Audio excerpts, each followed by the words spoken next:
Pansamantalang sinuspinde ng Land Transportation Office ang lisensya ng driver na nag-viral matapos murahin at saktan ang isang lalaking nagkakariton. May report si Oscar Oida. Hindi lang mura ang inabot ng nagtutulak ng kariton na si Crispin Villamor. Okay na sana, tinagin niya po ulit. Hinampas pa siya sa ulo ng pickup driver. Nangyari yan sa harap ng umiiyak na anak ni Crispin.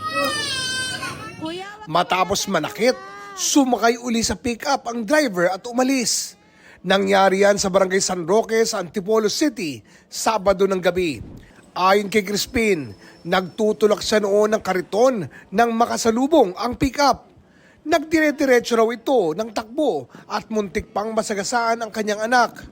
Naiwas niya ang kanyang anak pero tumama ang pickup sa kanyang kariton. Parang hindi niya ako nakikita. Parang yung nagbabanggaan na lang, may bumangga na lang po sa kanya, saka po siya bumaba. Masakit para kay Crispin na nakita ng anak ang nangyari. Ayon kay Crispin, nagbanta ang pickup driver. Pinakita mo sa anak mo na hindi mo siya pinatanggol. Sabi po niya, papatayin niya daw po ako. Tapos babarilin. Nag-viral ang video ng pananakit matapos i-post ng nakasaksi sa insidente. Hindi po kasi nag-sorry, kaya naisipan ko po na i-post na lang kasi parang may mali po talaga. Na napaka-confident po niya na manakit, kung wala kami doon, baka hindi lang po batok inabot niyan. Nakita lang po niya na may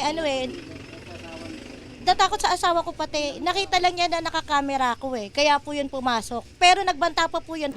Sabi ng Antipolo City Police, nagpunta ang pickup driver sa kanilang tanggapan kanina para makipag-ayos kay Crispin. Sadya rito para humingi ng paumanhin din. At sabi niya ay nagkamali siya. Nagkamali siya, sabi niya. Tapos, nagpang-abot sila dito nung sinapak niya? Yung sinapak niya sa video, pumunta naman sa police station para linawin din yung issue na inimbestigahan namin na sabi niya hindi na siya para magsampa pa ng reklamo. Nag-issue ng show cause order ang Land Transportation Office para pagpaliwanagin ang pickup driver. Pinatawan na rin siya ng 90-day suspension habang iniimbestigahan ang insidente.